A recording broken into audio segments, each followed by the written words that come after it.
What's up, everybody? What is going on? This is Fred Ricciani of TSC News, here with my main man, Scott Anderson, and we are here to recap WWE Money in the Bank 2015 and to take your calls and questions live on the air. It's our first wrestling show in nearly 2 weeks. WWE programming has been pretty boring outside of the Kevin Owens and NXT stuff, but this show is pretty entertaining, although it had some results that I was not too happy with. Kind of like the Game of Thrones season finale, which I'm not going to spoil for anybody that didn't see it yet. But Scott, what's going on, buddy? Same old, kind of like you. A little worn out, wiped out, whatever you want to call it, with back-to-back WWE special events, I guess, as they're now officially called after the preview for the next show, which I even forget what the name of it is even. That's how just drained I am of WWE programming right now, but not too bad tonight. It was entertaining. No, it was entertaining, but I mean, I'm a guy that's been playing a lot of video games, especially as of late. My webmaster, Eugene, pretty much forced me to get Witcher 3. He said, Fred, you gotta get Witcher 3. It's the best damn story you'll ever see in a freaking game. And thus far, it's been pretty kick-ass. And this is, and granted, video games are a billion-dollar industry. But just like, you watch like shows like Game of Thrones, and even if you don't necessarily always agree with the creative direction, you at least know that there's going to be some type of logical next step. Logical conclusion. Witcher 3, there's like 36 different scenarios on how the game ends depending on your choice. It's an open-world game where you make choices. And there's just like so many different ways it can go. But at the end of the day, it all makes sense. It all ties in together. And I'm not saying that tonight didn't necessarily make all that much sense. I mean, there was some things that did. But you look at the Money in the Bank ladder match, which was a weaker ladder match than previous Money in the Bank ladder matches. And it had not Roman Reigns winning this one. It had not Adrian Neville winning this one. Not even Kane winning this one, which could create another rift in the Authority. Not that I want Kane to actually win. I hope you guys realize I was being sarcastic on Twitter. But Sheamus won. The guy that arguably was the less appealing choice compared to Kane of all people. Actually, the least appealing person in the match outside of Kane won the match. And I'm a big fan of Sheamus in the ring. I like his new look. But seriously, Sheamus in 2015, when he's gone on multiple failed runs as world champ, not all his fault. Okay, this creative has a hand in that too. But at the end of the day, the guy had his chance. And look, Dolph Ziggler, maybe that would have been a retread, all right. But Neville, new guy. Roman Reigns, trying to make his way to the world title. It keeps things intriguing. Okay, there might be resentment from fans, but who cares? Who cares? You can turn him heel then. But instead, they opt to give Roman not the Money in the Bank briefcase, but a feud with the new Kane. Not the new Face of Fear, not the new Undertaker, the new Kane. And I love Bray Wyatt. But Bray Wyatt just randomly attacks people. Beats up the Ryback. Beats up Roman Reigns. Beats up Dean Ambrose. And you know what the common theme is for all these feuds? They all suck! And it's not his fault, but they all suck. Yeah, but he does it with an apron on, so it's okay. Yeah, he did. Actually, this one he did with the apron on, like he used to wear at NXT, and it was pretty cool. But come on already, really? Bray Wyatt just needs to turn babyface already. Or if you don't want to turn him babyface, keep him a heel fans love to hate. But putting him in a feud with Roman Reigns, that's not going to do anything. The fans cheered him. Yeah, but that's not going to do anything for anybody. It really isn't. It's not going to do anything for Bray. It's not going to do anything for Roman. The matches may be okay, but it's whatever. I mean, really? That's what you do? Brock Lesnar's on the verge of coming back. There's rumors of Brock versus Roman 2, which would be a hell of a match. And what do? You have Bray versus Roman. And look, Roman could beat Bray next month at Battleground and then get a title shot at SummerSlam. He could. He could, and he probably should. But the Money in the Bank briefcase would have made things more intriguing. And if you didn't want to give it to Roman and figured you're giving him a title shot down the road anyway, why not give it to Neville? And if it's a short-term thing, and I don't know if it's a short-term thing with Sheamus as a briefcase holder or not, but and I hate to say this, but you could even have given it to freaking Kane, short-term. Or, you know what? You could have given it to Kofi, and then just have Kofi lose to Brock in Japan on the WWE Network on July 4th, and then have Brock say, well, I'm cashing it at SummerSlam, baby. and it would have been fine. Instead, he gave it to Sheamus, and I don't doubt that Sheamus will have good to great matches like he always does. I don't doubt that Sheamus versus Brock Lesnar would be balls to the wall awesome, but as a character creatively, I do not care for him that much anymore. Scott, I don't know if you feel the same way, and I guess since that was the opener, let's talk about it. What did you think about this Money in the Bank ladder match and the conclusion? I have 6 kind of words for you because one's not a word. Sheamus is a Triple H guy. I mean, I think that pretty much says it all right there. And so is Neville. Different, though. But, yeah, it's a little different because, Neville has the NXT with him, which Vince, I don't think, is still high on, to be honest. Well, I think he's high. Match. I think Vince is high on it, but I don't think Vince is, like...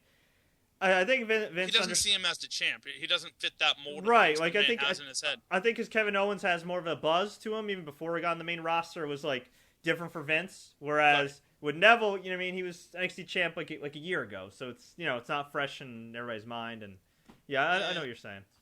Yeah, I mean, I think it was bad. I think the whole Bray Wyatt Roman Reigns thing is kind of considering we just saw it 2 weeks ago on the main event of Raw. Oh, yeah, that's right. I forgot about that. Wow. And he beat him. Didn't he beat him? Yeah, of course he beat him. And he beat him after losing hang on. After beating Mark Henry and beating whoever it was, he beat, Kane and Mark. Yeah, Reigns beat Henry and Barrett in the same night, and then fought Bray Wyatt in the main event and pinned Bray Wyatt. Wow. That happened 2 weeks ago and I completely forgot about it. Let's have Bray Wyatt win the match. Why not? I think it would be different. Bray needs to win some matches. Why not have him win? Well, then, you could have him win. You could have Reigns start to question himself. You could do that whole stupid little silly thing. Why not? At this point, why not? But, the rumor is that WWE doesn't care if Bray wins because they're going to turn him face anyway, and that's all that matters. And that's been like a year now, over a year now. I know. Well, it's a slow process, I guess. Very, very slow. But this match was good. Not at the level of previous Money in the Bank ladder matches. I am totally fine with these guys not taking too crazy bumps. I mean, they took some bumps on the ladders. I think Kofi was Kofi powerbombed on the ladder, I think?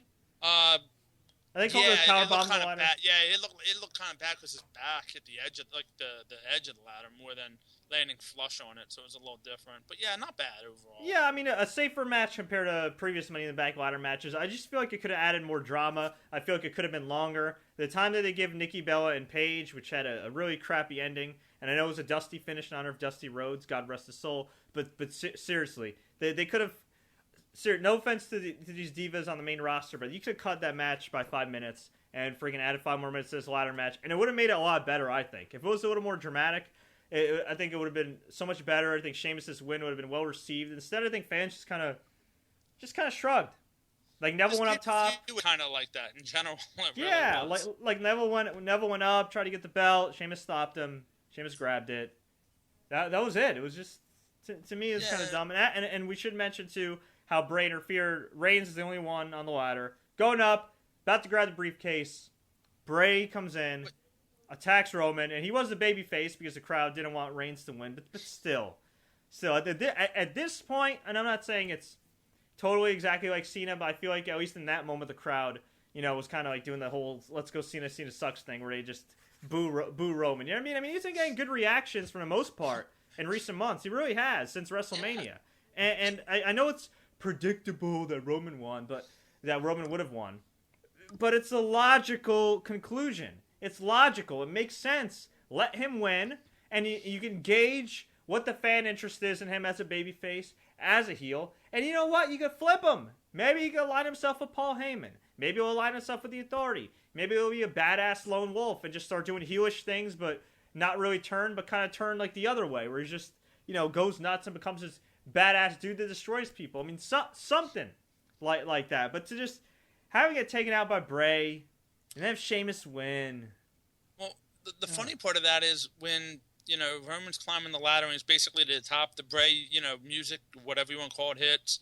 Lights go out, and Roman, like, when they come back and Bray's at the bottom of the ladder, Roman doesn't look at him. He just keeps going for the, like, talk about no selling anything. Well, you know what? That's smart, though. You know what? Well, it's smart, but it was just kind of odd. It is odd. It's not typical WWE. Normally, they don't do that. Normally, when a person's music hits, the other person automatically gets distracted, which I think is dumb.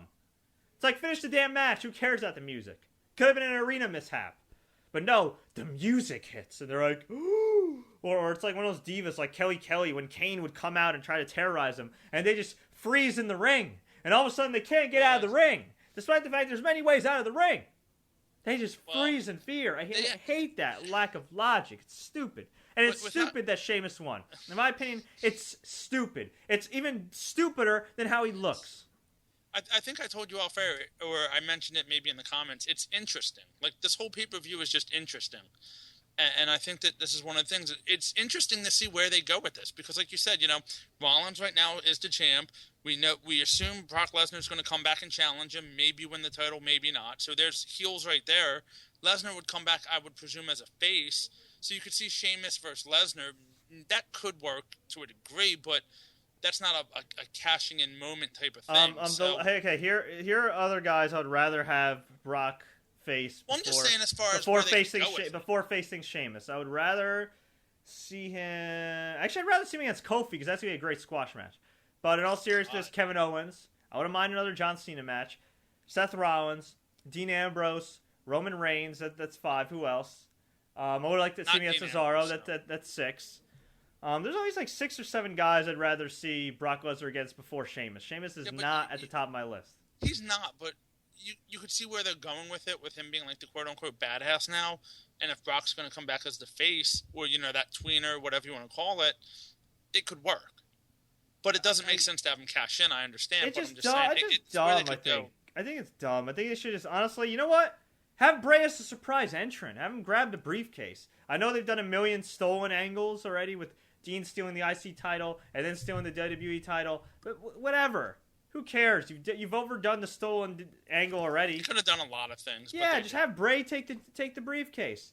Have Bray take the briefcase. Have him freaking interfere in a ladder match or something. Or down the road, just have him cash in. Just have him hold on to it. Have him take the briefcase. Have him vanish and just cut promos for like a year. At least that add intrigue to his appearances. At least I think so. But yeah, I don't know. I mean like whatever. This pay-per-view had a lot of chances to do a lot of different things, and they didn't do it. There was a lot of missed opportunities. There were, like King Barrett being R-Truth in a throwaway match, but instead R-Truth got the pin. Yeah, go figure. Well, he thought he was going to be in the Money in the Bank match anyway. Poor guy, yeah. Poor guy. Ugh, this is awful. They did a great tribute to Dusty Rhodes, by the way. I was going to say, yeah, we forgot about that. Yeah. Well, I was going to bring it up, but beautiful tribute. Really nice of WWE to do that. Just, it's still crazy. I still can't believe the guy died. I mean, it just feels like, it's a shame. Especially because he's been around the business for this whole time. Like, it's not like he was a recluse or anything like Randy Savage. I mean, this guy was working at the Performance Center. Same as Zayn just saw how he was rehabbing his shoulder. Just, sad day. Well, it's funny that you mentioned Dusty because Brian Heffron, a.k.a. the Blue Meanie, tweeted out that WWE should rename their performance center the Dusty Rhodes Performance Center. I would like that. Or Virgil Reynolds Performance Center. Yeah. Well, I don't. Either way, yeah. I agree. That would be a good thing. Yeah, I agree. We had Nikki Bella versus Paige for the Divas Championship. With all due respect to both ladies, this match was okay. And I hate to say it, but I really am at the point now where I am totally going to... I mean, I already kind of do it in the back of my mind, but I used to be able to turn off my brain and say, okay, it's a main roster Divas match. It's different. They don't get the leeway that the chicks on NXT get. But, man... It was like night and day. I'm just watching this going, why the hell isn't Becky Lynch on the roster? Why isn't Sasha Banks on the main roster? Why isn't Charlotte on the main roster? Where's Bayley? I mean, really? Where are the real 4 horsewomen? No offense, Ronda Rousey. The rest of your team is kind of... Well, see, this is my whole point. This is my whole point, Fred. WWE, they did the Paige interview in the back where she was saying, nobody's basically stepped up to join her and taken down the Divas. This was the perfect opportunity to have somebody come out and help her. Or do something, even, before we get to the end of the match, at the end of the match, have somebody come out. Perfect opportunity. There was about it seemed like a minute and a half of just dead air right there where the Bellas were kind of hanging out that it could have worked, and yet WWE just didn't do anything. Yeah, it's like the Cena twins. They did this they did the stupid twin magic again, which kind of doesn't work because, Brie doesn't look like Nikki anymore. And, inside Cradle. Paige actually reversed it and got the win, or so she thought. But then Brie, just shows off her crotch tattoo.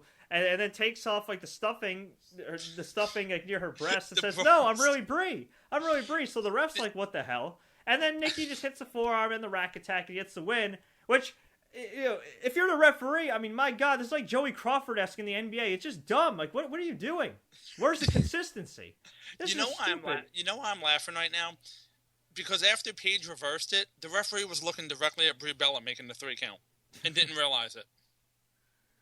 Go back and watch it if anybody missed it. Oh my God, it was so bad. So it was dumb. funny there to see Brie Bella like unstuffing her bra to be like, I'm Brie, I'm not Nikki. It's just so dumb. And I know it's a Dusty fit, but my God, like, stop. Like, we did as a tribute to Dusty. Yeah, this is a tribute you want to Dusty Rhodes, a crappy Maybe it was a Divas Paige match. tribute because Paige did cut the interview, like I said, and dedicated it to Dusty. Dedicated the match to Dusty. Maybe that was kind of part of the whole thing. Yeah, a crappy match finish. That's gonna honor a guy. A really crappy match finish. They should have had Paige win it. Exactly. Dusty, but, have Paige win, or you know what? You could have given the title to Naomi, like they should have done 2 weeks ago, because she's actually interesting. And she botches some moves. She botches some moves. She cuts better promos than both chicks. She's got a cooler look than both chicks. She's more original than both chicks. And look, I like Paige a lot. Okay, I'm a Paige fan. All right, but it's like the NFL. All right, there's a saying in the NFL. It's called "What have you done for me lately?" In reference to guys that maybe fall off the wagon, maybe lose their starting spot, get benched, whatever. And I look at Paige, I'm just like, what has she done lately? Honestly. Okay, she had a pretty decent, good, I'd say even good match with Nikki Bella a couple months back on Raw. That was pretty good. But outside of that, when's the last time we've actually seen her in something that's like really, really good? She didn't have any good matches with AJ. She hasn't had a lot of good matches as of late. She's botched a bunch of spots, and I know some people say, "Oh, well, that's Naomi's fault in this." Listen, she's just as at fault, okay? And I'm not, dismissing Nikki Bella's efforts either. I mean, there's been blown spots on her end. She's cut some horribly wooden promos. I feel like this Divas division is just so stale. And if you're not going to call up any of these chicks from NXT, again, give the belt to Naomi. What's the worst that's going to happen? She's going to blow a spot or two? She's going to dull the crowd? At least she'll entertain the crowd with her promos. It's all about the booking, man. I'm telling you. That's why it's just boring. They need to do something because any of these women who come up from NXT are going to just become jokes. I mean, you look at the first NXT, what was it, TakeOver, the first NXT show on the network. Mm-hmm. What was it, Emma versus Paige, right? Look at that match. And Emma gets called up. Santino gets hurt. And now what? Nothing. It just doesn't make sense. The girl, she knows how to work in the ring. Why not do something? It just doesn't make sense. And I love how they just realized after 2 years that Emma's a hot chick and should maybe promote her as a hot chick that happens to be able to wrestle. It only took them 2 years. How do you not notice that? I'm not really sure. And with Paige, again, I like Paige. And I even like the Bella Twins. And I think they're better than people give them credit for. But it's Nikki especially, yeah. Yeah, but it's just, I think Brie's actually a little bit, well, they're both good. But they're both good. But man, one, the NXT Divas, with all due respect to them, blow them away. And two, it's essentially the same old crap we've been watching since the beginning of the year. Really, it's been the same crap we've been watching the beginning of the year. And look, I am never going to get tired of looking at the Bella Twins and Paige in high definition. And I do agree that they are very talented, but it's the same old. They've been working together for so long. I think I saw a Paige Nikki Bella match at MSG before WrestleMania. That's in February. Okay, that's like 4 months ago, almost 5 months ago. Well, give us something new. Nikki Cena is holding the title, and that's, yes, I called her Nikki Cena. I know, but to beat the record from AJ, we know that. That's exactly what this is about. So boring and unoriginal, and of course it is. Yeah, and look, with Paige, maybe it's just the fact that it's the quality of the opposition. Maybe she's just wrestled Nikki Bella so many times. So when Nikki Bella's solid, she's not anywhere near Sasha Banks' level, and yeah, but you talk to a guy, Gus Thatcher, who I've talked to many times before, trainer of Dean Ambrose, who used to be a trainer in the developmental system in WWE and WCW, actually. He said himself, look, I think Paige is talented, but she's not as good as people say she is. And maybe that's the case. Maybe it's not the quality of opposition. Maybe she's regressed or still has a long way to go. I mean, she is a young girl. She's only 22, 23? 20, yeah, I was going to say 22 probably. So, yeah. I don't know. I'm not saying take all these. She has time, so we'll see. What she has time, but maybe the divas that are in Orlando right now should go up to the main roster, and the divas that are on the main roster right now should go up to Orlando. Just a suggestion. I think I told you this, a year and a couple months ago when Paige came in and won the title, that it's too much too soon, because where can you go from there, Yeah. There's nowhere to go, and that's what's happening. This poor girl's just stuck now. I agree. So, I think we've spent way too much time talking about this. True, so. But look. At the end of the day, both are all right because they're making bank on their merchandise, and they're both in Total Divas, and Paige is also in Tough Enough. So get that reality show money, girl. And I think real quick, I will say one more thing. I think the cameraman had too much fun watching Nikki Bella tonight, if you know what I'm talking about.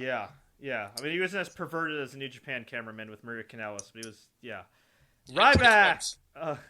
Ryback took on Big Show for the IC title. Before that, Miz came out and cut an awesome promo. I love this Hollywood character of the Miz. I really feel like it's been great for him. It's just a shame that they split him from Mizdow too soon. And it's a shame that Mizdow is doing nothing. And while Miz is all right, he was definitely a lot more relevant when Mizdow was with him. It's kind of a shame that they broke those guys up. But a good promo. He was on commentary. Ryback and Big Show proceeded to have a terrible match. 6 minutes of my life I'll never get back. Yeah, and then Miz interfered, and it was a no contest. No. Well, did Big he interfere? Show won by DQ. Did he? Yeah, I thought it was no contest. Quick, I don't know if you saw, Fred. The match started. Ryback hits a spear. He hits the clothesline, the meat hook. Big Show counter. He goes for the shell shock. Big Show counters with a couple of shots to the gut. About 30 seconds later, Ryback's to the outside, takes Miz, who's sitting at commentary, throws him against the apron, throws him over the table, which then, about 5 minutes later leads to the interference. And since he hit the Big Show wins by DQ. So Dave Schroeder's listening. I should still get a win for that because, technically it's kind of a BS finish. Yeah, true. All right, because I was kind of half paying attention to this because, as you know, I was watching the Game of Thrones finale, which, while it did deliver an excitement and shock, I'm not saying I'm as pissed off as Sheamus winning as I was when Sheamus won the Money in the Bank, but let's just say the ending, I don't know. Yeah, I don't know. Let's just say the baby faces never win. That's all I'll say. Except for in the next match of the pay-per-view. Yeah, which you watched. I watched this on mute because I was watching the Game of Thrones finale, and I saw the ending of this, and it looked pretty damn good. I mean, it actually looked as good, if not better, than last month's match between Kevin Owens and John Cena. Scott, what did you think? Yeah, great match. A lot of counters, a lot of near finishes. Good match. Possible match of the year candidate, I would say. Owens ends up hitting the 5 moves of doom on Cena, which was pretty cool. Crowd was 95% Owens, of course. Cena, I don't know names of every move, even though I've been watching wrestling forever, so I apologize. But, Cena hits with that reverse suplex. I don't know what's called. Is that just what it's called? I don't even know. Yeah, he hit a bunch of moves. Reverse suplex. Owens kicks out of the AA twice. Cena countered the pop-up powerbomb with the Hurricanrana. Cena hit the whose move was that? The flip into the pin? No, not the AA. I forget who. Somebody, Ring of Honor or somebody did it where the sunset flip into the pin. Oh, the sun flip. Yeah, I know. Yeah. It was botched, but they held on, and either Cena hit it great or Owens made it look that much better. But either way, I mean, Cena definitely pulled out some moves. Unfortunately, the ending came with a botched, basically a stunner into the AA. 1, 2, 3. Cena goes to give Owens respect. They shake hands for a second. Owens kicks him to the outside, then hits the powerbomb on the apron, as he's done to Alex Riley, as he's done to Neville, as he's done to Sami Zayn. And that's kind of the end of it. So, looks like they're setting up for a third match at Battleground for the U.S. title. Let's hope that doesn't happen. Let's hope, if anything, I think Jeremy Bauer said it, let's hope they hold off till SummerSlam, because Cena looked like he actually had a leg injury somehow. Mm-hmm. But the match itself was really good. Cena, definitely was showing some heel characteristics there a little bit when showing some frustration, with Owens kicking out. But all in all, a good match. Cena didn't need to win, but he won because he's Cena, and that's what he does. So. True. That is what he does. He didn't have to win. And a minor complaint here. Because one loss doesn't kill Kevin Owens. if he was going to take out Cena anyway, why not just have him win? And why not just have him win via, like, referee stoppage? I agree. That's what I said. Or, like, have him just Cena go nuts and win by DQ or something. Just something, yeah. Yeah. I mean, I don't know if I would have wanted a non-finish, but at least, like, if there was ever an acceptable count-out finish, not that I would want to count out, but it would have been if he did the power bomb to the apron, to like, the edge of the ring, and then have Cena not be able to get up. Or just have it be a DQ at that point, even. Cena can win by DQ. I'd be okay with that. But not a clean pin. Yeah. I mean, I don't know. To me, it just... It represents everything wrong with wrestling. On one hand, it was a great match, even though they did every move in the book, and it was kind of overkill. That's the problem. The one thing that I really didn't like is just the timing. Okay, nothing is sacred anymore. Nothing is built up anymore. Kevin Owens pinned John Cena clean 2 weeks ago. And 2 weeks later, while he is already, I think, a big star in WWE, it doesn't matter in some ways. And I mean, he beat John Cena. Think about it. He pinned John Cena 2 weeks ago clean. He could have gotten mileage out of that win for a year. For a year. He could have gone on TV and bragged about beating John Cena for a year. Hell, you could have even built this up to freaking Survivor Series, Royal Rumble. Hell, dare I say even WrestleMania. So you're with him just Stone Cold and Bret Hart there. Just bragging about beating John Cena. And John Cena got so nuts, so crazy, and he would have finally gotten to the point where he said, "Screw it, I'm going to find a way to get my shot at Kevin Owens." And he gets it, and you know what? At the end, John Cena can win. After Kevin Owens got the mileage out of it, he could have won. Now, unless they're going to do an injury angle with Cena or something, I just don't see the point of Owens losing. Right. Well, that's what they should have done last time. Have Owens injure Cena, have Cena go out for a while, and then do it. I agree, but don't just do it when Cena's still there and can defend himself. But here's the problem. And here's the dirty little secret that nobody wants to talk about. John Cena is still the most popular guy in the company. Oh, yeah. Whether they want to admit it or not. And the other most popular guy is on a part-time deal. And Roman Reigns, the guy who you're trying to make your next big baby face, could have won the briefcase. Could have made that sort of natural ascension now to the top. And instead he gets Bray Wyatted / Kane. And we get Sheamus.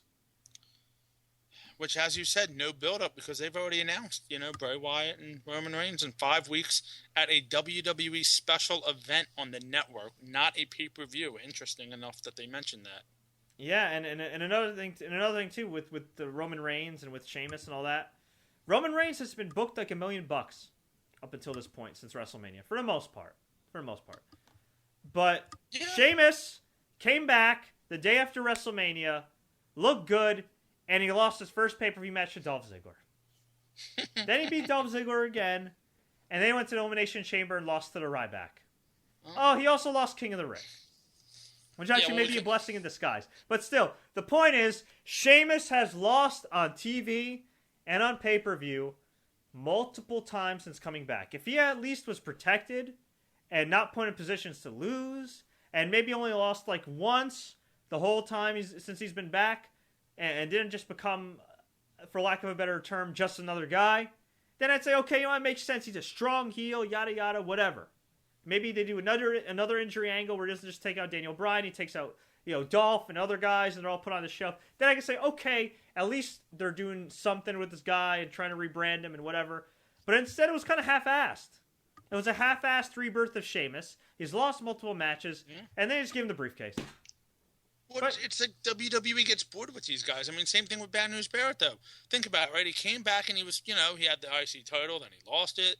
Then he did some things. All right, let's give him King of the Ring. He'll win a match. And then he loses to R-Truth on a Money in the Bank pre-show match. If I'm Bad News Barrett, I mean, depending on what WWE's paying me, if I could get some gigs in Hollywood or in TV, maybe BBC or Sky Sports is hiring, hell, I'd rather just do that and take bumps. Seriously, get a TV I mean, it's not easy, but if this dude is a great talker. He's been a football analyst before, I think, for Sky Sports or BBC Sport or BT Sport, one of the sports channels in the UK. If this guy could get a TV gig instead, where he doesn't have to take bumps, and he could chill more often with his hot girlfriend, I mean, why not? That's a hell of a lot better than losing to R-Truth. I know it's your dream to be a wrestler, but at some point, doesn't it get annoying? At some point, I mean, and I love R-Truth, but losing to R-Truth in 2015. Man, poor guy. R-Truth just wrestling in 2015 kind of weird, too. It is. And R-Truth's really talented, but instead they gave him the gimmick of being... I don't know what they gave him a gimmick of being. An idiot. It's just an odd, like, Vince McMahon just gets bored and is like, all right, dude, go out there and do something. Yeah. Although R-Truth did make me laugh on Raw. That was fun. That was hilarious. You know, you're not in the Money in the Bank. I'm not? Oh, my bad. That was pretty funny. Oh, boy. Well, at least they didn't have him versus Kofi in a match for Money in the Bank. True. Big E and Xavier Woods took on the Primetime Players for the tag titles. Not much of a match. Decent action, but not long enough to really mean anything. And then Titus O'Neil got the pin. Kind of out of nowhere. Very odd. What is this powerbomb? What's this move called? Honestly, I put my head down for a minute and I missed it. Is that the Clash of Titus? I think it's the Clash of Titus. But he got the pin, and then him and Darren Young's pubes in his face celebrated, and they did a little dance, and I'm happy for him. They're about a year and a half too late with this. They are, but I do like both guys. If you follow Titus O'Neil on Instagram or Twitter, you'll know that this guy does a ton of charity work. Great guy. Yeah, he seems like just a great human being. I mean, that Father of the Year thing wasn't a gimmick. I mean, he really seems like a great dude. We have mutual friends. Shout out to my boy, John J. Johnson, who knows Titus personally. Thaddeus Bullard, I believe, is his real name. Yeah, seems like just a great dude. And Darren Young is so inspirational, too, and everything he's done, and does a lot of public speaking. And, you know, like if you ever wanted two model citizens to be your champions, I mean, it's these two guys. You know, I don't know if the whole WWE fan base is ready for the Primetime Players to be tag team champions because, you know, the New Day did have momentum. And then, of course, he had Cesaro and Kidd before Tyson Kidd unfortunately suffered a spinal cord injury, proved to be a neck injury. Best wishes to him. I know he could be out for a year, so we wish him the very best. Another super great guy in the business who I've talked to only a little bit online in the past, you know, in his early days. But he's, I know, again, we have mutual friends. Everybody speaks very highly of him. Best wishes to Tyson Kidd, real name TJ Wilson. But yeah, I mean, look, couldn't have been two nicer guys. I think it's too early for the New Day to lose the tag titles, but this could just be a short-term reign. And realistically speaking, the tag titles don't mean that much right now. But the New Day was relatively protected, and it is the same. Cesaro and Kidd didn't get a chance to reclaim those tag titles. I mean, if I were WWE, and I don't know what to do with Cesaro, I might even pair him up with that other Uso, and just kind of do a hybrid tag. That would be interesting. Or, you know what? How about this? Here's an idea. Push Cesaro as a main eventer. An upper mid-carder at least for now. Yeah, I mean, my God, yeah. Problem is that you're not going to have him as a heel at this point. He can't feud with Ryback and he can't feud with Cena. Maybe he comes out in the Cena Open Challenge just to get back in the singles competition. That would be that'd be good. Why not? I would like that. Not tomorrow night though, because then Super Cena is not that super. Yeah, true. But, well, you never know. I wouldn't be surprised if Cena comes out. But I'll tell you this: I'll be really pissed if Dean Ambrose appears tomorrow night on Raw, or at least appears in a match. He's appearing tomorrow night on Raw. Because we had Seth Rollins versus Dean Ambrose in the main event. This was a hell of a match. It was only like over a half hour long. Yeah, it went a long time. Crazy, stupid bumps. Not so much from the ladder, but just the bumps that Dean Ambrose took. I mean, he got whipped into the ladder on the outside. It looked like he hit his head, unless he did a really great job of selling it. But real quick, Fred, let me interrupt. Before the match, they showed Seth Rollins coming, getting ready to come to the ring, and J&J's in the background kind of giggling, and Kane's kind of, doing his thing, and he walks up to the Authority, and, Stephanie says, you wanted this on your own, blah, blah, and then Triple H gives him, to be honest, one hell of a motivational speech. He really did. It was great to say, he says, show him. Show them all. And Seth Rollins did. He was aggressive, and he worked on Dean's knee. And this match was really... I'll tell you this. It was a very realistic ladder match in a sense that... It told a great story. Yes, like these guys beat the hell out of each other. There wasn't somebody climbing super slow. And yes, these guys did climb super slow. But you know why they climbed super slow? Because they beat the crap out of each other. It wasn't like they just climbed slow for dramatic effect. I mean, these guys beat the hell out of each other. And you, honest to God, believe that Seth Rollins hated Dean Ambrose's guts and vice versa. That's what I loved about this match. I mean, there was, the implant DDT, the double arm DDT onto the announcer's table, which didn't break. Just didn't break, but still great. Ladder shots. I mean, it was a well worked match. They brawled throughout the arena, but I have a couple minor complaints. First off, the ending. Dean Ambrose took a hell of a beating, and I'm not saying that it didn't work for this match, but I was so uncomfortable watching Dean Ambrose get powerbombed on the ladder, get freaking thrown head first into a ladder, get powerbombed onto the barricade, or like on the side of the barricade multiple times. I mean, God, the second sides. one was horrible. Oh my God! Like, I know it's padded, quote unquote, but seriously, I mean, what? Did he take a bet with your compression of your tailbone your back like that? Come on. Honestly, I felt like he watched the Rock and Mick Foley I Quit match from Royal Rumble '99. For those that haven't seen it, I guess I'd recommend you watch, or at least watch the highlights on YouTube just to see what we're talking about here. I bet Dean said, okay, how can we do the PG version of Foley versus Rock? Exactly. This was essentially, I mean, it was so uncomfortable to see Dean land on his back, land on his head. I'm thinking, this is a throwaway pay-per-view. Okay, this is a special event. This is part of WWE's free month. Okay, I doubt he's getting a pay-per-view bonus like he would have 5-6 years ago. I would hope he's getting some type of bonus for the bumps he took tonight. It was nuts. I feared for this guy's safety. I feared for his career. I'm just like, what the hell are you doing? So finally, mercifully, after this guy gets practically killed, power bombs all over the place. Powerbomb City. Powerbomb Palooza. Seth takes a bunch of steel chairs, takes the ladder, throws the ladder on top of Dean, throws chairs on top of Dean, sets up the ladder in the middle of the ring, goes to climb up, does it really, really slow, and I'm thinking, all right, this is just wrap it up already, all right? And Dean gets up, rises from the dead, like a White Walker in Game of Thrones, or one of those walkers from Walking Dead, and grabs Seth's leg. They punch each other, and grabbing the title. And before I tell you guys what happened, I'm sorry. This is the part of the match where I said, this is ridiculous. Because I know it's supposed to make Dean look strong and yada yada, but this is like the line between like real and fake. You kind of crossed it. All right. At that point, because I mean, seriously, the amount of stuff. And look, I know Cena's been super Cena in the past, whatever, but that's one guy. All right, that's one guy. And Roman Reigns is kind of super Reigns at times. We don't need a super Ambrose. We really don't. So that to me kind of really, it's still a super match, but it hurt the match in my opinion doing that, because that should be Dean selling it. But you see, it told the story of maybe Dean can pull this off. Maybe. But you know what?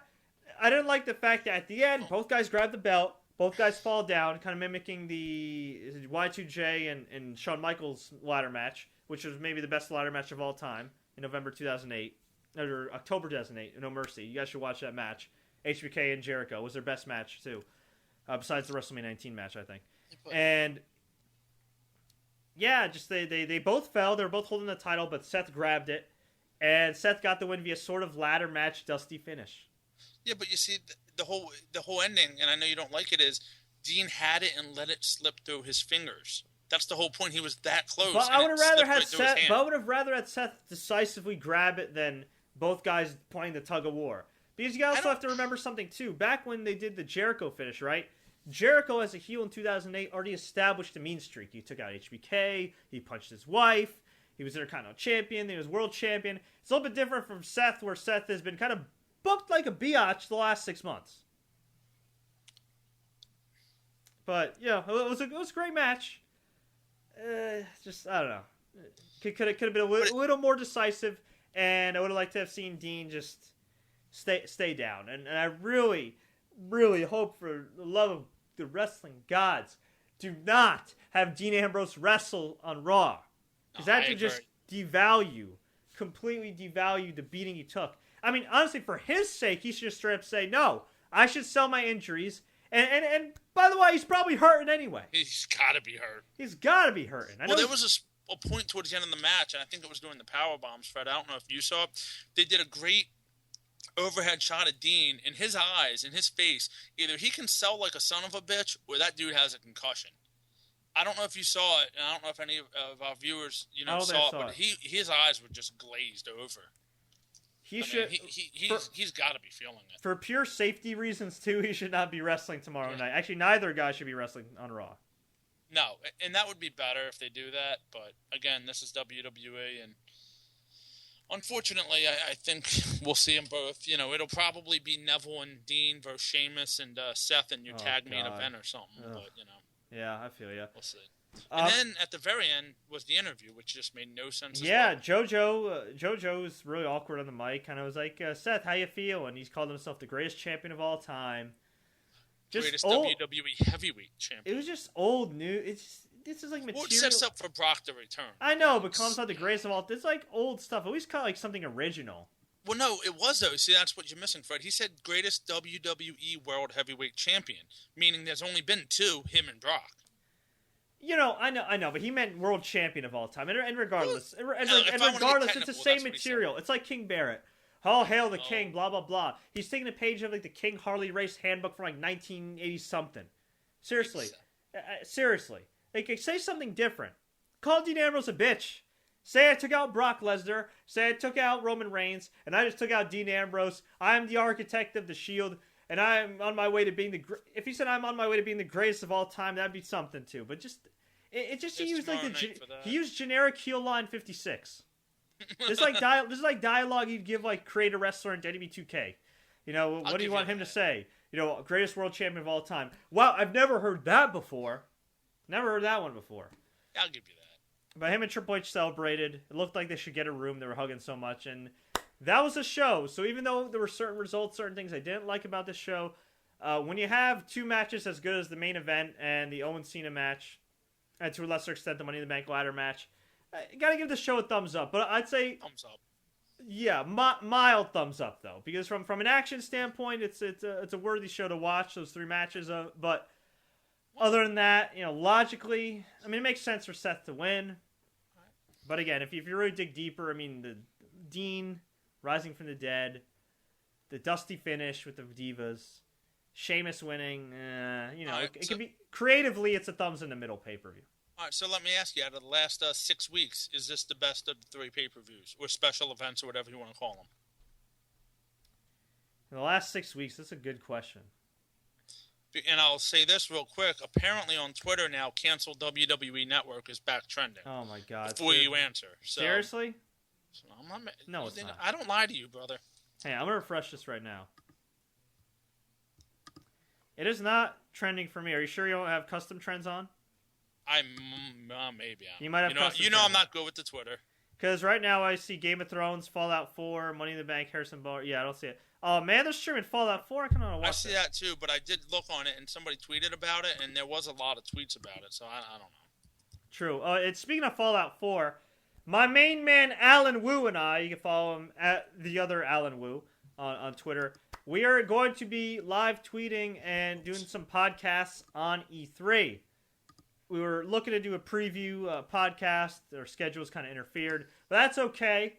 We will be on call all week. We'll probably be joined by my buddy Admin Eugene, who helps run TSC News, and we'll be talking about E3, Xbox, PS4, PC, Nintendo, you name it. The big news about Dishonored 2 and all that jazz.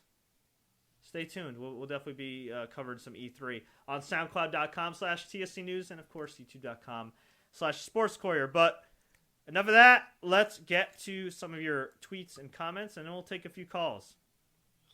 David Schneider, what are your thoughts on the primetime players winning the tag titles? Couldn't happen to two nicer guys, but I think it was too soon for a New Day to win.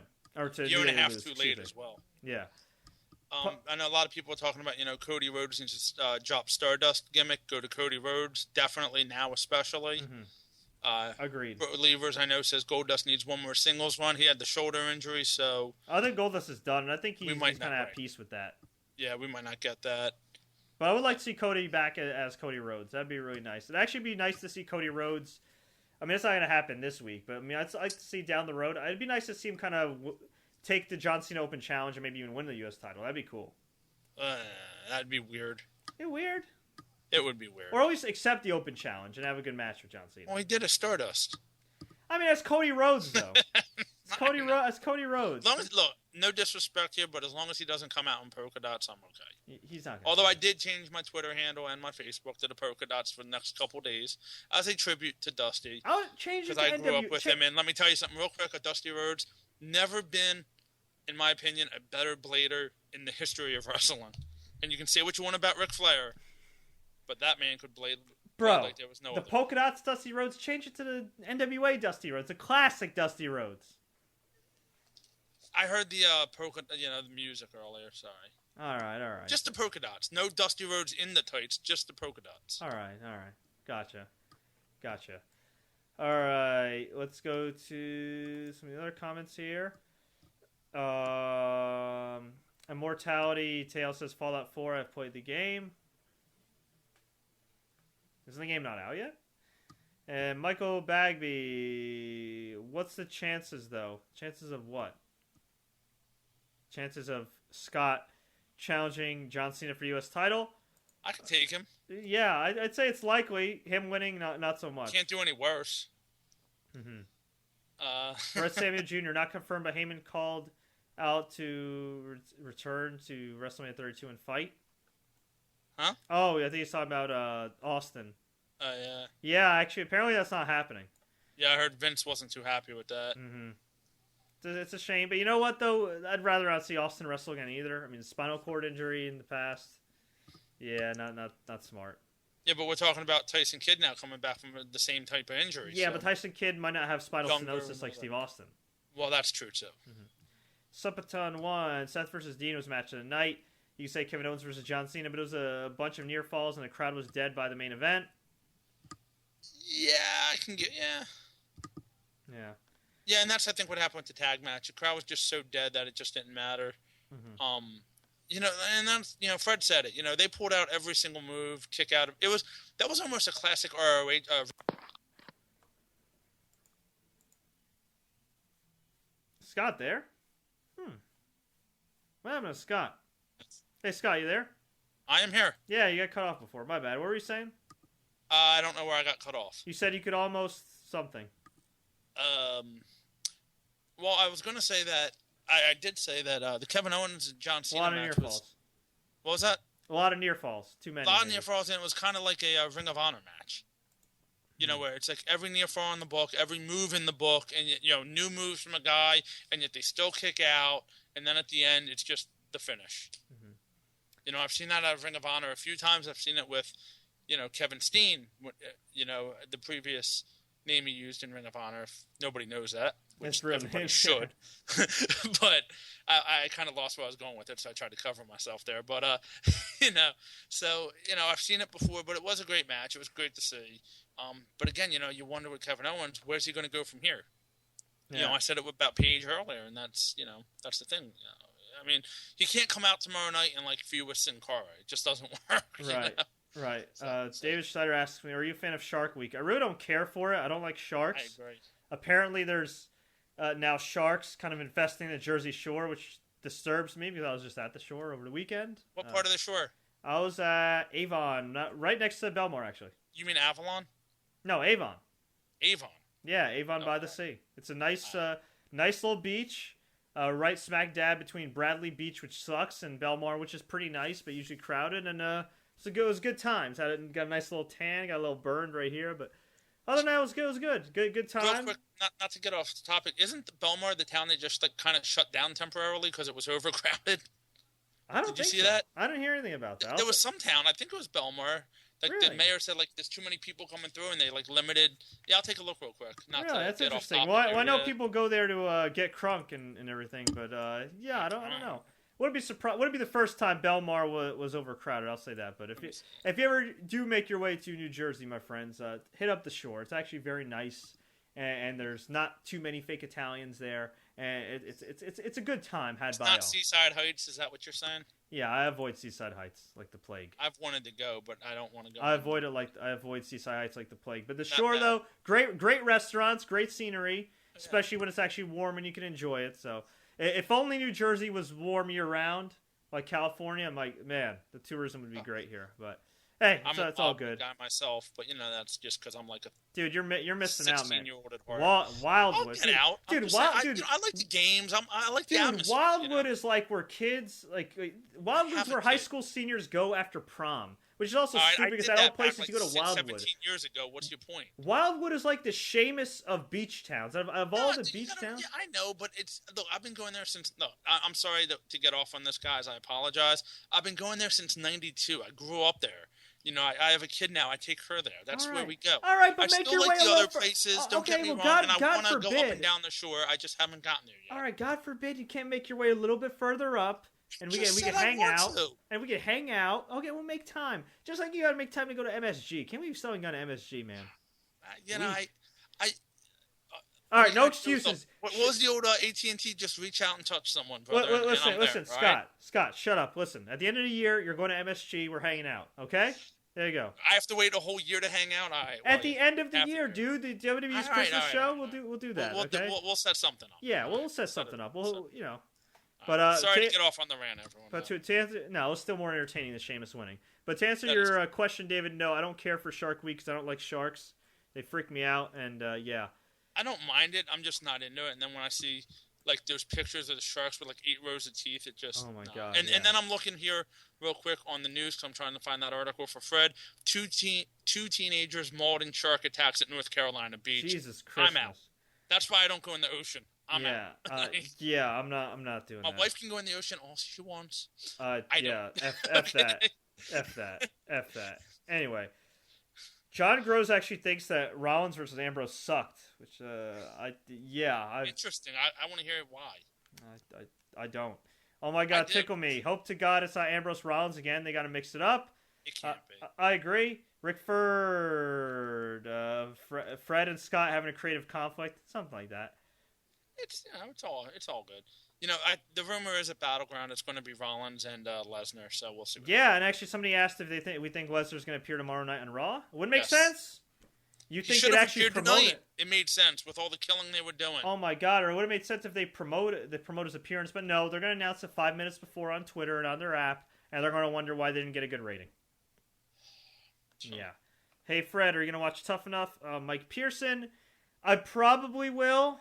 But it's a lot. That's a lot of stuff to watch. You got to remember, UFC's having an event every weekend up until International Fight Week, and that whole weekend's a bunch of fights, including I think Chris Cyborg's fighting for Invicta.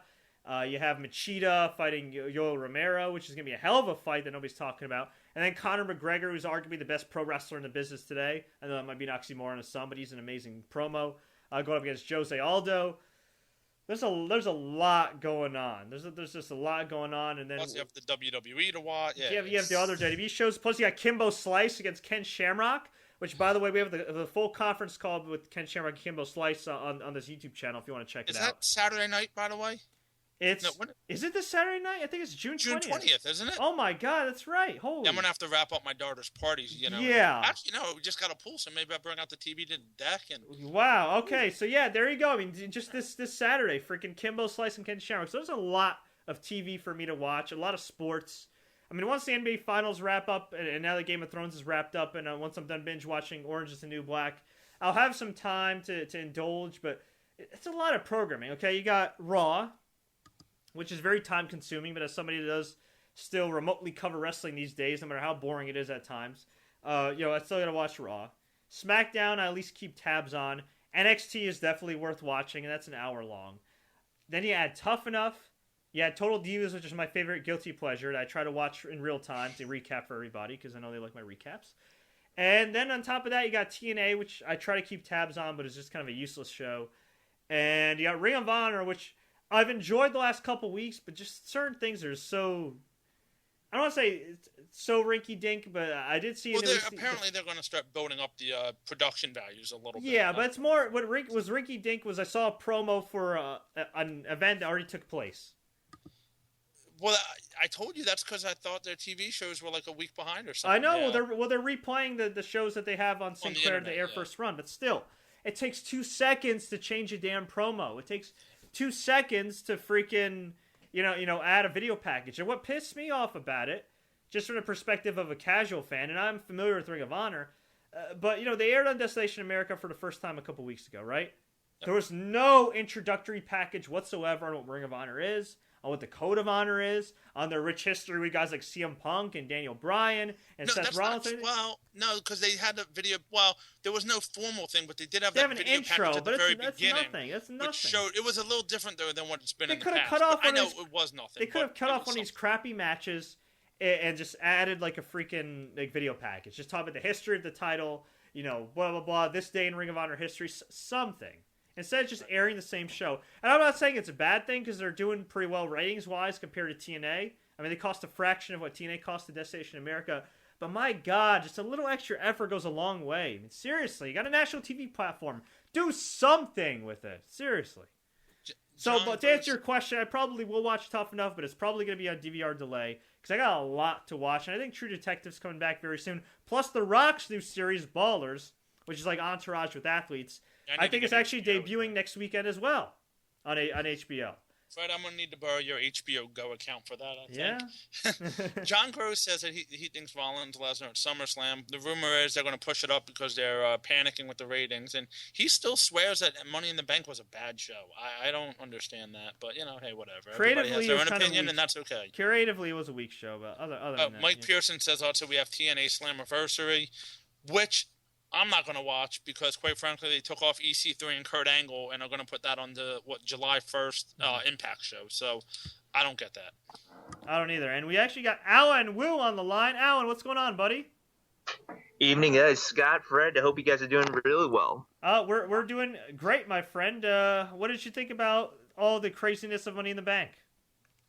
I'm reading all the reaction right now. It's honestly, I wish I was paying a little more attention. The NBA Finals got me good, and of course the E3 conference. But I'm following everything up as soon as I can right now.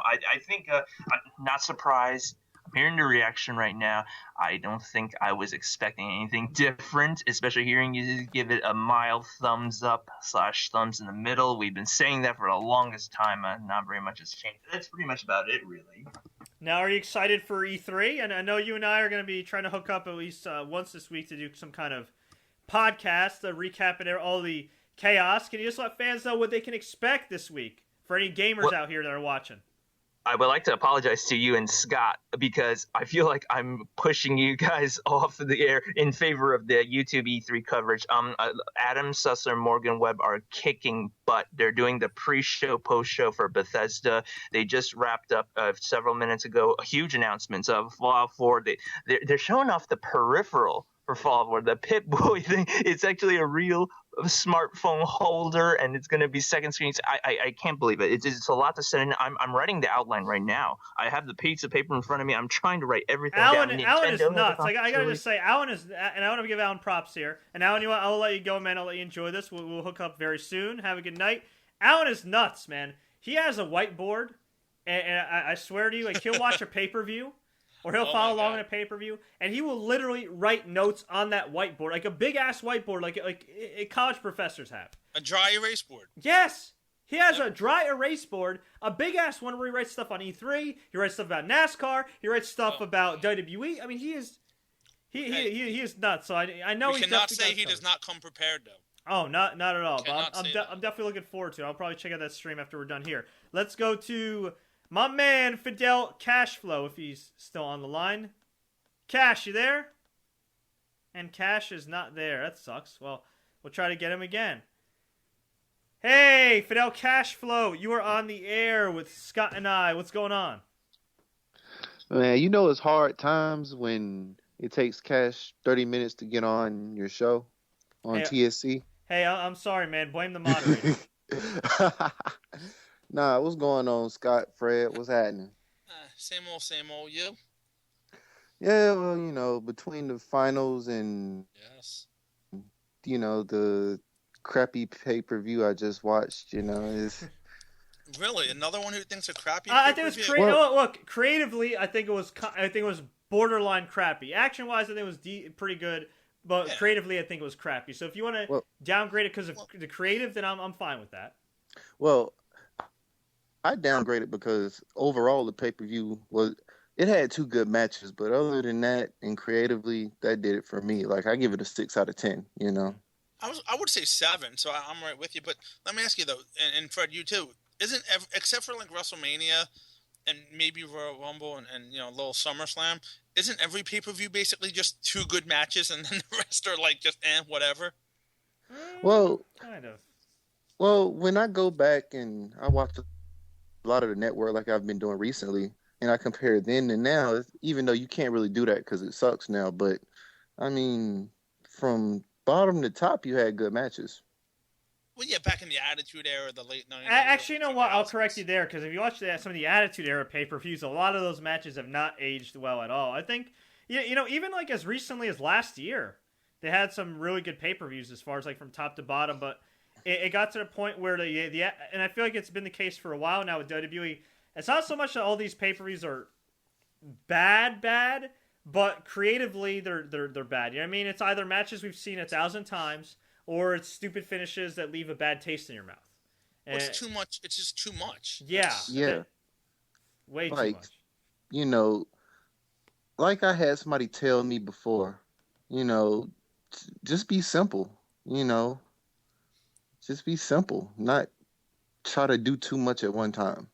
And I do feel like honestly, I really do feel like the Sheamus thing was kind of a swerve to swerve bettors and to swerve fans. It's just dumb. Well, I wasn't mad at that. I wasn't mad at the Sheamus thing.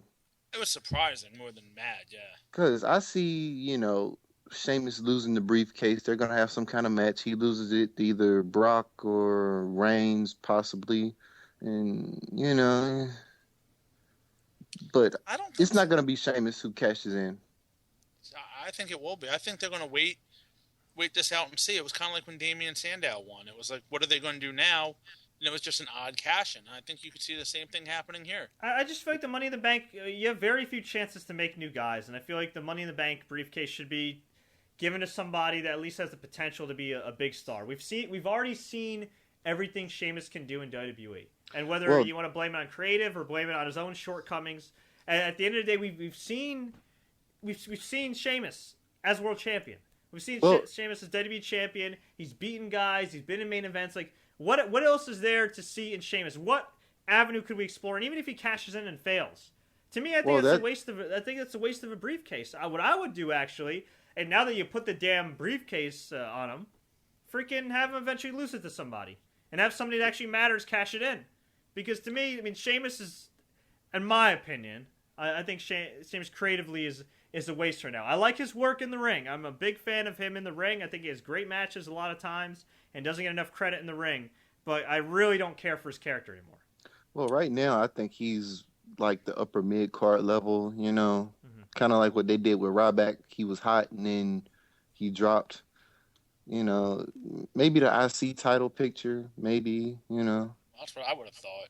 After he lost to Ryback, I'm right with you. And, the other interesting thing, and Fred didn't mention this, I didn't mention this, and you haven't mentioned it yet, is, Sheamus is supposed to be going out to film a movie.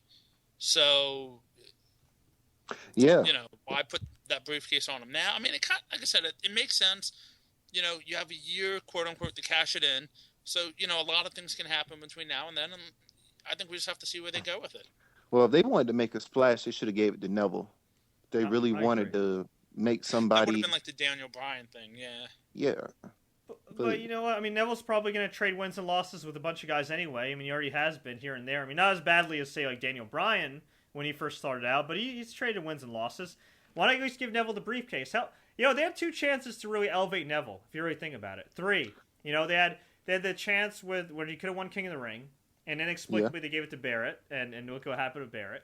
They had a chance tonight, and they even had a chance with the Cena match. Yeah. The Cena match did it, and they just didn't capitalize off it. Yeah. Well, they don't capitalize on a lot because I think they're scared to pull the trigger on some guys because they think the Daniel Bryan thing might happen with the injuries, possibly, or they just don't have faith in them.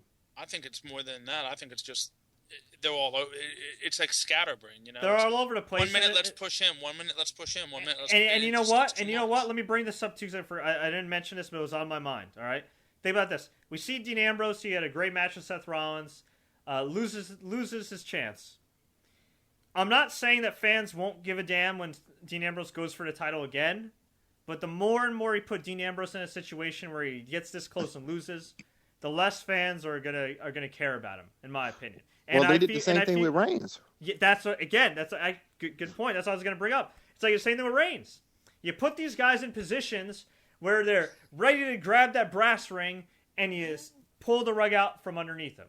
And you know what? And you know what? To a greater extent, you can even say it for Bray Wyatt. Not so much in the title picture, but just in general. When Bray was ready to ascend and beat John Cena and move on to bigger and better things, or you could have had him, get put over by the Undertaker or whatever. What happens? You just keep beating him and beating him and beating him. You'll say, "Oh, don't worry. Next time we'll build him up." And by the time you get to that, fans won't care. And with Daniel Bryan, yes, fans still cared and rallied him. But Daniel Bryan is the exception. He's not the rule. Well, a year ago when they unified the titles, I thought it might have been a good thing. But now, you kind of wish they were separate, No. No, I kind of do. Because that way, if they had a real brand split, I would say that. If they had a real brand split and the roster was deep and these guys were booked to their potential, I'd say, maybe the 2 title thing would be good. Nowadays, I don't think so. I mean, I don't think everybody should get the belt. It's like the UFC. Like, not everybody gets to be champion. You know what I mean? Gilbert Melendez is an amazing fighter. Eddie Alvarez is a great fighter, but not everybody gets to be UFC champion. That's just the way it is. I mean, that's just me, though. They have 2 different brands. You have a champ. Mm-hmm. Kind of like old NWA days, Well, you technically have another champ. 2 separate brands. Well, you technically have the NXT champ. I know what you're saying, and so yeah, we'll definitely see what happens. Well, Cash, thanks so much for the call, man. Appreciate it. Here's another thing. Speaking of NXT, it's really starting to concern me that these guys are. It looks like for the most part. I mean, Sami Zayn's injured. He's going to come back to NXT. Hideo Itami's injured. Going to come back to NXT. It seems to me like the women and a lot of the guys that should be on the main roster are going to be staying in NXT for a while as the third brand. And it kind of concerns me a little bit. Well, Sammy was supposed to get... Well, I don't mind if Sammy's there for a couple months just to kind of get back into the swing of things. But, right now NXT also, if you look at some of their house shows, and I'm not defending this, but there's not a lot of star power. So I know that there was a rumor that, they got to keep some of these guys there for star power. And but that's not the... one of the reasons why they signed Samoa Joe. Yeah, but you know what? Like, when I think about it, and look, it's cool that NXT... Yeah, I mean, it's cool that NXT's... burgeoning and all this other stuff. But if you really think about it, I mean, these guys really should be on the main roster. I mean, Triple H's job is responsibility for the main roster. I know, okay, NXT will sell some shows and yada yada, but let's be realistic here, okay? From a business perspective, and neither you and I have MBAs, and we're working WWE corporate. But let's just think about But let's just think about this. If you sell shows in Philly and Pittsburgh and Cleveland and whatever, that's great, right? But is that going to make up the amount of money that's been invested in all 70-something wrestlers in NXT, plus the trainers, plus the facility? No, 2,500 people a night does not make up for what you're going to pay these guys. Not a chance. Exactly. And that's where I feel like almost, and I don't know if this is just a Triple H thing or people are in his ear or whatever, but maybe they're getting, I feel like the Triple H regime, at least to an outsider, with all due respect to him, he's a smart guy and everything, but I feel like from an outsider's perspective, he's getting so caught up with, wow, this is the new ECW. This is our own version of ROH, that they're trying to create this big behemoth as a third brand rather than try to enhance the real breadwinner, which is the main roster, which is what? Raw and SmackDown. Well, not even that, but how about this? Use these talents to build up your performance center talent. You know what I mean? These guys are all established veterans who, like you said, it's great. It's ECW, it's Ring of Honor, whatever you want to call it. But they're fighting themselves. They're not making any new stars. And that's the issue at this point that they're going to have. Because, like I said, there's no star power now, they say, but you're not making any stars. So Kevin Owens feuds with Sami Zayn, Neville, now Samoa Joe, and now he's going to the main roster. Great. Who did he help push along the way to become that next Kevin Owens? Samoa Joe is there to kind of do whatever. And I know you might say, well, Rhino is there to kind of help and all this, but not really. Yeah, he had the feud with Baron Corbin, but, that guy's years away at this point. And, he's feuding with Finn Balor, which is fine, but he's established, and who are these guys working with to make themselves become established? Well, you know what? In that case, you know what? They need to bring some of these other guys, these other veterans, down to NXT. Kind of like what they did with Tyson Kidd. I thought Tyson Kidd did a great job. I was going to say, Kidd and Curtis Axel, but but it didn't last. And Cesaro, he did it, and maybe that's what they need to do. Yeah, bring some of these mid-carders down. And, I know they got Brian Kendrick in there to kind of help. Well, right now he's working with Eva Marie, and so be it. But they have to start bringing up new guys. And I know they have, some guys in the works. And, but again, you're talking established guys. And you got to think, too, Triple H did say in his conference call about a month ago that his responsibility is still, to get these guys ready for the main roster. But actions speak louder than words. And from what I'm seeing, it looks like they're content with keeping a lot of these guys in NXT, and if you read the recent editions of the Wrestling Observer, some of these guys have been in NXT for a while. They're built from scratch, haven't progressed. It's almost scary how they haven't progressed. They've almost regressed in a way. But why haven't they progressed? That's my whole point. Who are they working with to be able to progress? Sure, no, that's true. No, you're right about that. I feel like they almost have too many guys. Like, I don't think you need 70 wrestlers in your minor league. You could cut, not that I want to see anybody lose their job, but you could cut 30 of those guys. really. Most of them are going to make, realistically speaking... they're good for live events. So but most of them are going to make it anyway. You don't need 70 guys. I don't think even the main roster has 70 guys right now. That's another point I have. Why, with the beautiful Dusty Rhodes tribute they did at the beginning with everybody on stage, why does the Ascension need to be in full makeup? Mm-hmm. Why do all these guys need to be dressed up? Why did Curtis Axel and Damian Sandow have to be in freaking with their sunglasses on during a tribute? That was just cheesy. El Torito in his costume. I didn't see him. I must have missed him. That was a little hokey. But the point is they didn't figure out, do they want to make NXT a new indie or do they want to make it a freaking developmental? Because to me, at the end of the day, NXT needs to build new stars. And it's great that they got Kevin Owens there. It's great that Sami Zayn may be on the main roster by the end of the year. Hell, maybe Finn Balor, if he beats Kevin Owens, will be on the main roster by the end of the year too, and that's great. But there are other guys in NXT that I think should be in the main roster too. Tyler Breeze, I think, is very talented. The women, forget about it. The four horsewomen should be absolutely right now on the main roster. And if you want to cycle out some of these people and put maybe like a Kofi Kingston in NXT. You asked what they should do with Cesaro? Put him in NXT and let him work. Make him the NXT champion. Make him the top star in NXT. You want to make it a third brand? You want to cater to hardcore fans? What better way than to make Cesaro and Samoa Joe your top two stars? Yeah, they're not doing anything with Cesaro anyway. And it really is not a demotion, I guess, when you think about it. If you're not being used on TV. And he could still do WWE house shows. Yeah. Real quick, in a comment, I see our buddy Manpreet. Randy Orton's a super hot babyface right now, and WWE isn't doing anything. Well, super hot might be a little bit of an exaggeration, but, I understand what you say. They could have done a lot more with him, and what the problem is they just made him just another guy in a matter of 24 hours. He returned in February at Fastlane. They did the stupid, I'm going to join the Authority and pretend I like everybody and then take out Seth. And by the time he really, really turned babyface, the crowd didn't care anymore. They still react for him, but it's not the same. They had a real chance to reinvent the guy, and now it's just still Randy Orton. He's popular. He's been around forever. Fans respect the hell out of him. But he's another guy where there's just not much new you could do with him. Unless they make him the RKO out of nowhere guy where literally his gimmick is RKOing people, essentially a poor man's Goldberg. Match, RKO, 1, 2, 3, and give him a long win streak or something. Maybe that, but he's been around forever. Well, that's what they could have done with Ryback tonight, and that's what I thought they were going to do. I thought so. He had the upper hand on Big Show early on, and I figured, might as well make a Goldberg 2.0 or 3.0 now. And instead, he just loses via DQ. Brett Samuel says, third brand, you mean second brand? Yeah, because there really is no Raw and SmackDown anymore. It's the same guys over and over. Yeah, that's true. A lot of people seem to agree that Sheamus will probably blow it, which to me is just like, why even give him the briefcase then? Even if you give it to somebody that's eventually going to blow it, at least give it to somebody that could be elevated for real.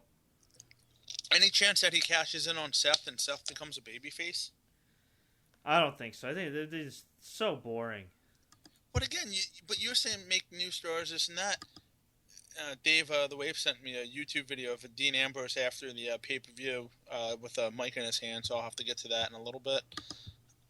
Thank you for that, Dave. It's big stars. Yeah, Neville would be your only star that you can make who's new at this point. And to a degree, I'm in that Vince McMahon mold where I'm old school, where I don't see a guy like him as your champion. And I know that's not right, but he's growing on me. The guy's a great worker.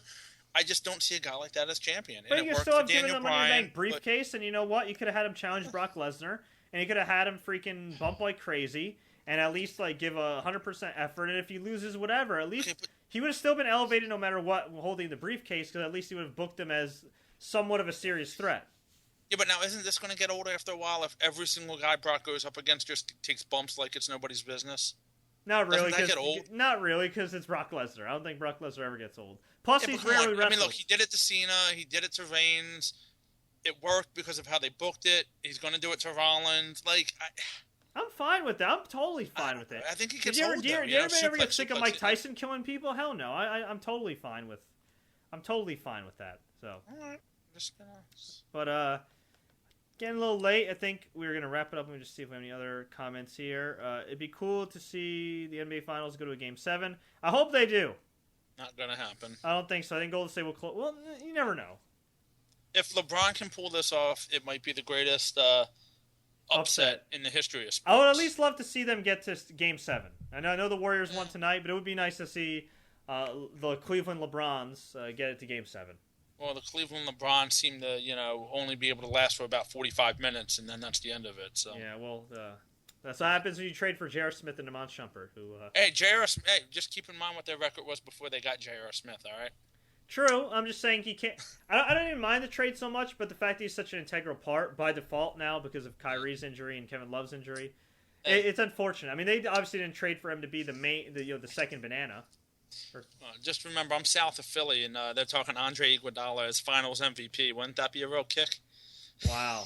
I mean, he has played pretty damn well. He has. I didn't see his well. I didn't see his stats tonight. His biceps are the MVP. That dude works out. Yeah. Talk about Performance Center.